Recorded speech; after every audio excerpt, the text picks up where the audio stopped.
10 बजने वाले हैं, वक्त हो चुका है मारू राजस्थान का। मैं हूं आपके साथ श्रुति श्रीवास्तव। सबसे पहले बात कर लेते हैं विजयनगर की, क्योंकि विजयनगर ब्लैकमेल कांड के विरोध में आज पूरा का पूरा विजयनगर बंद बुलाया गया है। सर्व हिंदू समाज संघर्ष समिति के आह्वान पर बंद का फैसला लिया गया है, जिसे व्यापारियों ने समर्थन भी दिया और जिसकी वजह से बाजार आज पूरी तरह से बंद है। मामले में एसआईटी जांच से विजयनगर संघर्ष समिति संतुष्ट नहीं है और इसीलिए मामले की जांच सीबीआई से कराने के लिए की जा रही है।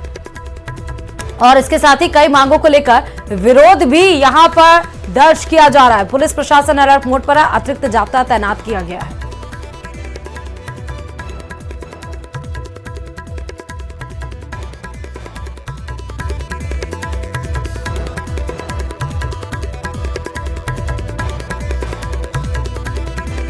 कि विजयनगर में आज एसआईटी जांच से संतुष्ट नहीं है और इसीलिए विजयनगर संघर्ष मतलब हिंदू सर्व समाज संघर्ष समिति के बैनर तले ये पूरा फैसला लिया गया। ज्यादा जानकारी के साथ संवाददाता अशोक भारती इस खबर पर जुड़ चुके हैं। विजयनगर पूरा का पूरा बंद बुलाया गया। अशोक, इस मामले में क्या कुछ और जानकारी? जी बिल्कुल, आज विजयनगर एक बार फिर जो है बंद किया गया है। लंबे समय से गतिरोध बना हुआ था, धरने प्रदर्शन किए गए, गिरफ्तारियां भी हुई, लेकिन एसआईटी की जांच ने कोई आगे कार्रवाई नहीं की, जिसके विरोध में जो है आज विजयनगर जो हिंदू समाज की जो समिति है उनकी ओर से आज बंद का आह्वान किया गया था। आज सुबह से ही तमाम जो दुकानें हैं, चाहे सब्जी की दुकान हो चाहे अन्य जो दुकानें हैं, वो तमाम दुकानें जो है छोटी छोटी दुकानें भी आज जो है बंद रही है। इसके साथ ही जो सर्व समाज की ओर से आज रैली भी निकाली जा रही है। रैली निकालकर सभी से अपील की जा रही है कि जो है ये घटनाक्रम हुआ है उसमें अभी तक जांच को जो है आगे नहीं बढ़ाया गया है। ऐसे में सीबीआई जांच की जो है मांग वो की जा रही है और इसको लेकर जो है आज तमाम बाजार भी बंद रहे।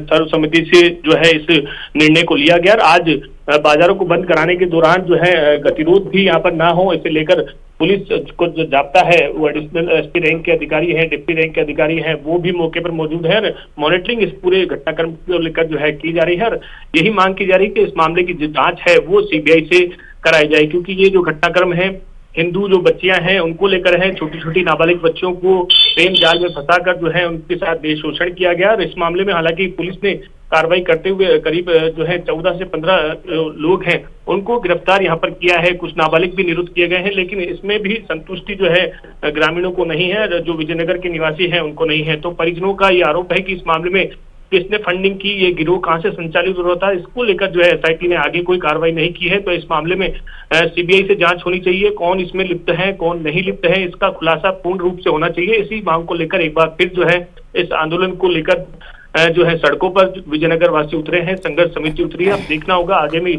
दिनों में किस तरह का जो है इसमें फैसला लिया जाता है, आगामी जो कदम है वो क्या होता है। फिलहाल इसमें 3 बजे जो है स्थानीय विधायक जो वीरेंद्र सिंह हैं वो भी जनता से रूबरू होंगे। उनसे भी जो है जनता की ओर से बात की जाएगी, संघर्ष समिति से बातचीत की जाएगी। हालांकि पहले भी उन्होंने बातचीत की है और इस मामले को सरकार तक पहुंचाया है और अब जो है आगामी कदम क्या होंगे वो उनके नेतृत्व में जो है आगामी कदम उठाए जाएंगे। ठीक है, बहुत शुक्रिया अशोक तमाम जानकारी देने के लिए खबर पर। और चलिए अब बात भीलवाड़ा से बड़ी खबर की। सांगानेर कस्बे में कहासुनी हुई है। मदरसा टीचर से लोगों ने पूछताछ की।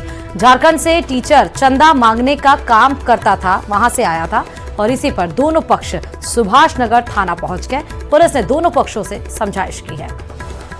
तो मदरसा टीचर से लोगों ने पूछताछ की है। सांगानेर कस्बे में कहासुनी हुई है, उसकी तस्वीरें आपके सामने हैं। जब दोनों पक्ष पुलिस थाने में पहुंचे और पुलिस में अपने तरफ की बातें रखी, पुलिस ने दोनों पक्षों की बातें सुनी और उसके बाद दोनों से समझाइश की। ये आज रात्रि को सांगानेर कस्बे में एक व्यक्ति जो यहाँ के रहने वाले नहीं थे, बाहर के थे, तो संदिग्ध के रूप में पूछा गया। तो पहले उन्होंने नागौर का रहना बताया, उसके बाद में झारखंड का रहना बताया। इस बात को लेकर के उनके और स्थानीय पार्षद उनके बीच में कहासुनी की घटना घटित हुई, जिस पर दोनों पक्ष यहाँ पर आए थे, उनमें समझाइश की गई और यदि इस संबंध में किसी प्रकार की कोई रिपोर्ट दी जाएगी तो नियमानुसार विधिक कार्रवाई अमल में लाई जाएगी। ज्यादा जानकारी के साथ संवाददाता राहुल इस खबर पर जुड़े हुए हैं। राहुल, ये मदरसा टीचर से किस बात को लेकर पूछताछ हो रही थी? जी बिल्कुल, देखिए कल देर रात की ये घटना है। झारखंड से आए हुए मदरसा टीचर है वो चंदा मांग रहा था। पहले उसे पूछताछ की गई, जो वहाँ के स्थानीय बाशिंदे थे उन्होंने सांगानेरी कस्बे उन्होंने उससे पूछताछ की, जो वो कुछ सही जगह नहीं बता पाया। उसके बाद उसने उसके झारखंड के से आने का बताया। उसके बाद दोनों पक्षों में कहासुनी हो गई, नोकझोंक हो गई। इसको देखते हुए सुभाषनगर थाना पुलिस मौके पर भी पहुंची और दोनों पक्ष थाने पहुंचे। जो सुभाषनगर थाना अधिकारी है शिवराज गुजर, जो डिप्टी है श्याम सुंदर विषय, उन्होंने स्थिति को संभाला और दोनों पक्षों के बीच में समझाइश हुई और समझाइश के बाद दोनों पक्ष शांति बनाए रखी। हाल फिलहाल सांगानेर जो कस्बा है उसमें शांति बनी हुई है। पुलिस ने ये कहा है कि अगर पक्षों से दोनों पक्षों से मामले सामने आते हैं, मामले दर्ज कराते हैं तो इस पर कार्रवाई जरूर की जाएगी। जी ठीक है, बहुत शुक्रिया तमाम जानकारी देने के लिए खबर पर।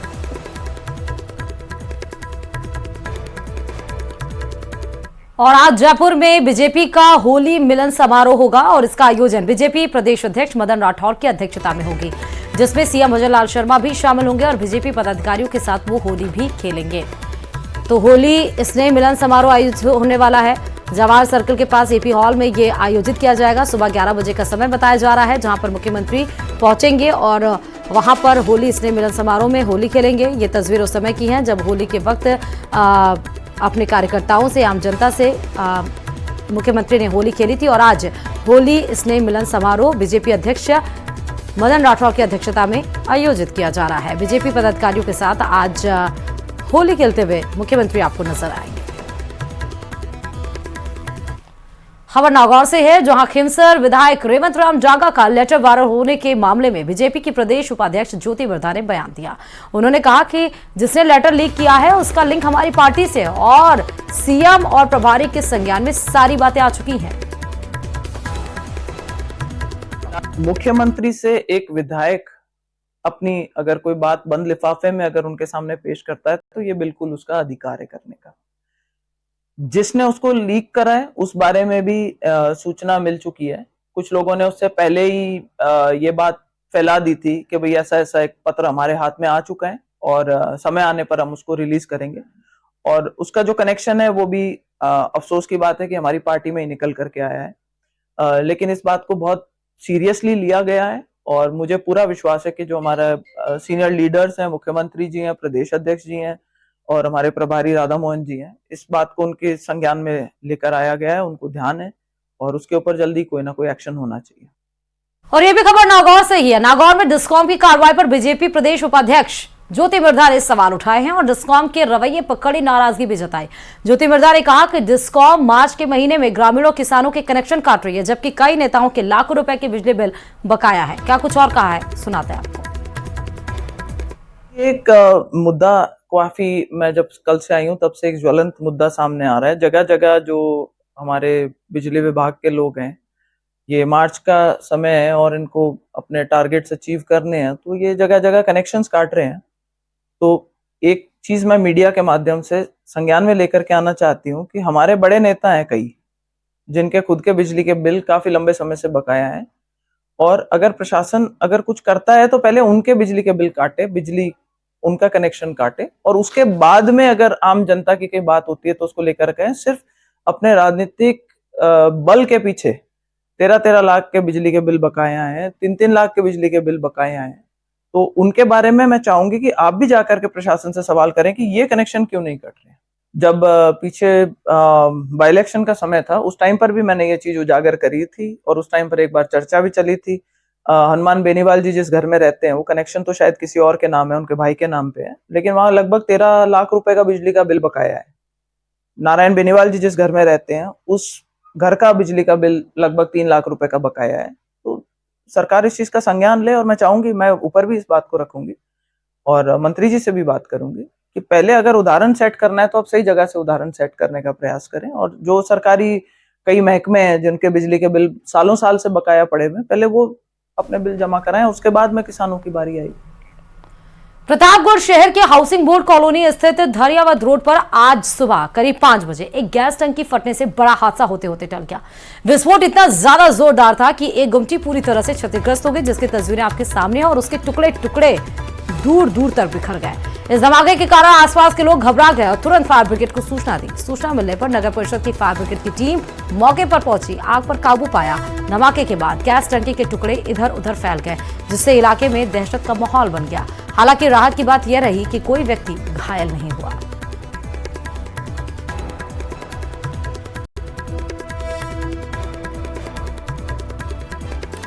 तो आज सुबह की घटना है। गैस सिलेंडर ब्लास्ट होने के बाद आसपास की जो गुमटी थी उसके भी परखच्चे उड़ गए, जिनकी तस्वीरें आपके सामने हैं।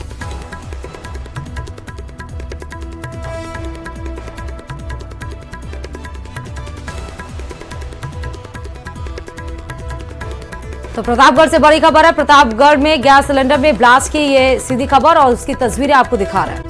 खबर की कोटा साइबर थाना पुलिस ने बड़ी कार्रवाई करते हुए 1 साल से फरार 5,000 रुपए के इनामी साइबर ठग को गिरफ्तार किया है। आरोपी रद्रीनाथ पश्चिम बंगाल के तपन जिला दक्षिण का निवासी है।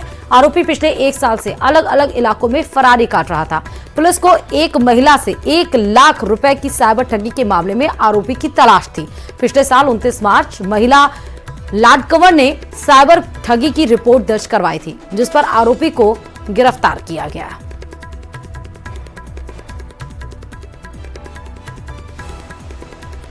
तो 1 साल से ये आरोपी फरारी काट रहा था। महिला से 1 लाख रुपए की ठगी इसने की थी। 29 मार्च को महिला ने साइबर ठग की रिपोर्ट दर्ज कराई थी और तभी से इस आरोपी की तलाश पुलिस को थी, लेकिन अब जाके पुलिस के हत्थे चढ़ा है और ये फरार आरोपी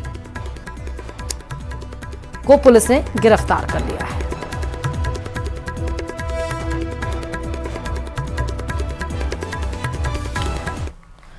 सिरोही में शराब तस्करी के मामले में 1.5 साल से फरार आरोपी हरियाणा की कैलाश शर्मा को पुलिस ने गिरफ्तार किया है। आबूराड रिको थानाधिकारी लक्ष्मण सिंह पंचावत के नेतृत्व में इस पूरी कार्रवाई को अंजाम दिया गया।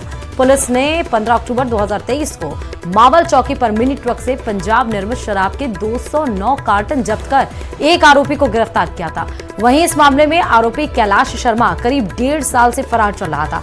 कोर्ट ने आरोपी के खिलाफ स्थायी वारंट जारी कर रखा था और आखिरकार अब पुलिस ने आरोपी को गिरफ्तार कर लिया है। तो शराब तस्करी के मामले में भी सिरोही पुलिस को बड़ी सफलता हाथ लगी है। 1.5 साल से जो तस्कर फरार चल रहा था, आखिरकार पुलिस ने इसको गिरफ्तार कर लिया। 2023 का ये पूरा मामला है, जब 209 कार्टन जब्त किए गए थे और उसमें एक की गिरफ्तारी तो हो गई थी, लेकिन एक तस्कर फरार हो गया था। 1.5 साल लग गए पुलिस को उस तक पहुंचने में, लेकिन पुलिस ने आखिरकार उसको पकड़ लिया।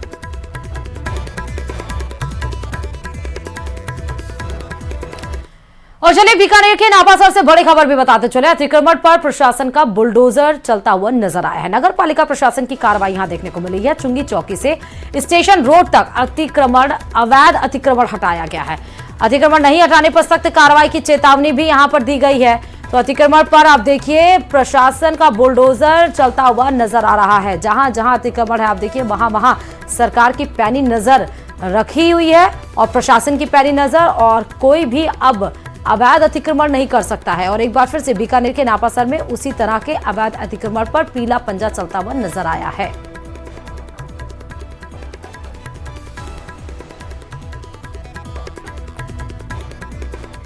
तो कुछ तो रेजिडेंशियल एरिया ये लग रहा है, यानी कि ये जो जमीन है जिस पे लोगों ने अपने मकान खड़े कर रखे हैं, जो रह भी रहे होंगे।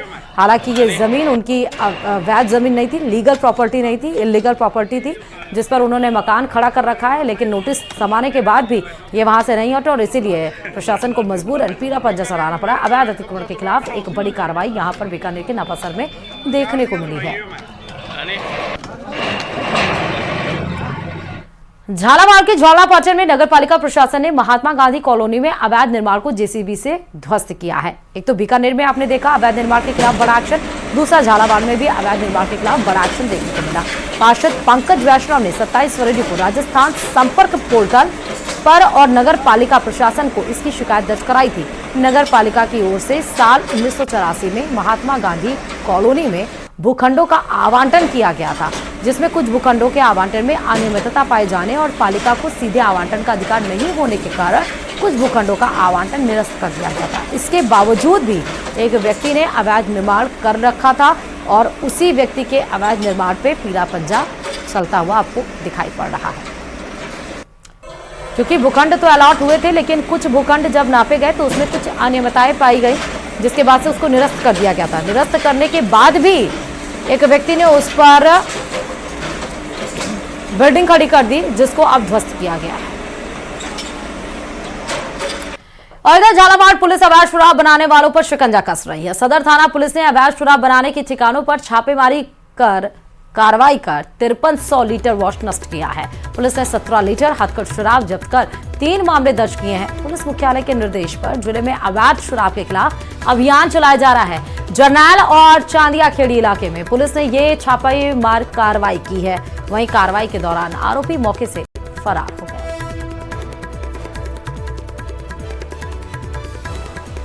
तो नशे के खिलाफ भी पुलिस का बड़ा एक्शन यहां पर देखने को मिला है। और अब बात अजमेर की। अजमेर विकास प्राधिकरण की ओर से हटाए जा रहे अतिक्रमण के दौरान की गई डॉक्टर कुलदीप शर्मा से मारपीट मामले में संभागीय आयुक्त से बातचीत के बाद हल निकल ही गया। इस मामले में अजमेर विकास प्राधिकरण में कार्यरत जेईएन को निलंबित कर दिया गया है। साथ ही घटनास्थल पर मौजूद सभी होमगार्ड को भी हटा दिया गया है। इसके बाद प्राइवेट डॉक्टर एसोसिएशन ने अपनी हड़ताल को वापस लेते हुए फिर से काम पर जाने का निर्णय लिया।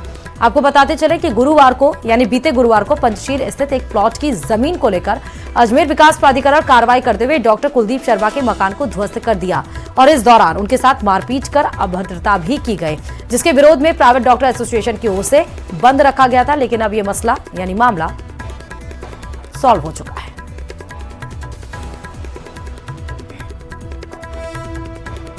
मेरे साथ एक आम आदमी के साथ जिस तरह का दुर्व्यवहार हुआ पूरे अजमेर ने और उसके बाद पूरे राजस्थान ने, और मुझे फ़ोन आ रहे थे पूरे हिंदुस्तान से, अंडमान निकोबार से फ़ोन आ रहे थे, कहाँ से फ़ोन आ रहे थे।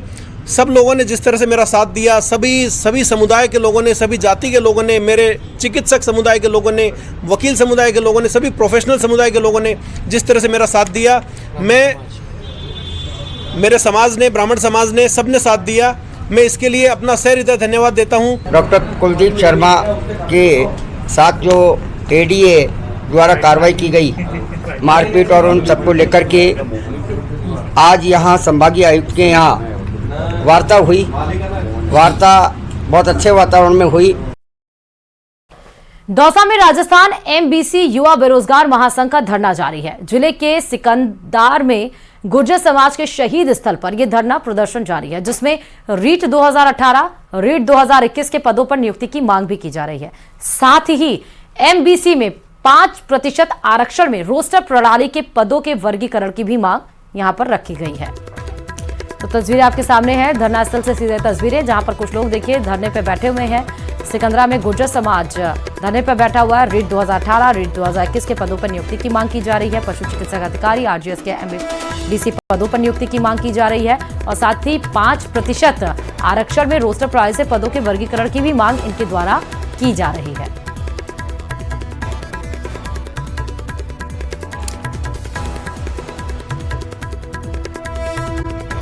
बीकानेर से भी बड़ी खबर की। पिस्टल दिखाकर 9,83,000 की लूट का मामला सामने आया है। पुलिस ने 2 आरोपियों को गिरफ्तार भी कर लिया है। मुक्ता प्रसाद थाना क्षेत्र के संजय कॉलोनी की घटना है। आरोपी सिमरन और समीर ने वारदात की थी। एक आरोपी गुलफाम की तलाश में पुलिस जुटी भी है। नकली पिस्टल दिखाकर लूट की वारदात की गई है। बैंक लोन चुकाने के लिए एक परिवादी से लूटपाट की घटना घटित हुई है। बताते चले कि परिवादी मोहम्मद साजिद बैंक लोन चुकाने के लिए रुपए लाया था, लेकिन बीच में ही 2 शख्स ने नकली पिस्टल दिखाकर लूटपाट कर ली और इस एक आरोपी गुलफाम की तलाश में पुलिस जुट भी गई है। सबसे हैरानी की बात तो है कि आरोपी सिमरन और समीर ने इस वारदात को अंजाम दिया, वो भी दिन दहाड़े। आप देखिए बाइक पर सवार दोनों आरोपी आते हैं, पिस्टल दिखाकर परिवादी से रुपए लूट लेते हैं। वो रुपए जो वो लोन चुकाने के लिए बैंक लेकर आया था, उस दरमियान उसके साथ ही घटना घटित हो जाता है। हालांकि पूरे की घटना सीसीटीवी में कैद हो चुकी है। फुटेज के आधार पर पुलिस आरोपियों की तलाश में जुट गई है।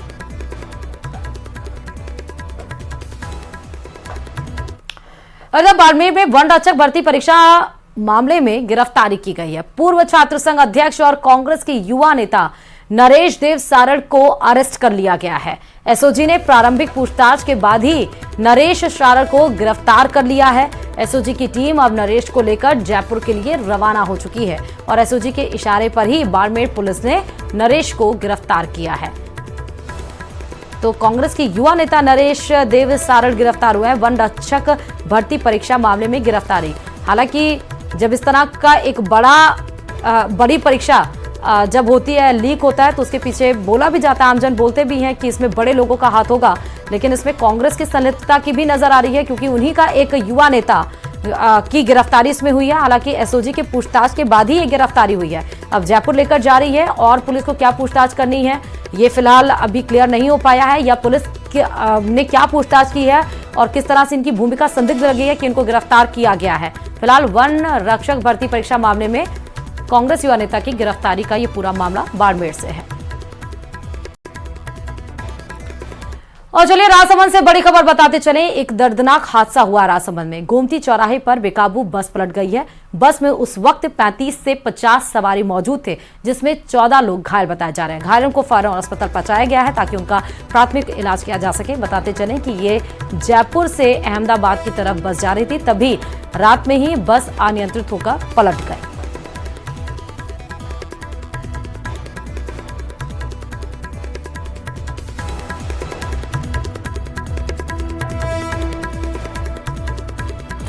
तो बड़ी खबर आपको राजसमंद के गोमती चौराहे की बता रहे हैं। रात का ये समय था जब बेकाबू होकर एक बस पलटी। जब ये बस पलटी तब उसमें 35 से 50 सवारी बताए जा रहे हैं कि मौजूद थे। उसमें से 14 लोगों को चोट आई है। फिलहाल की पुलिस मौके पर पहुंची है और उसके बाद से घायलों को फौरन अस्पताल पहुंचाया गया।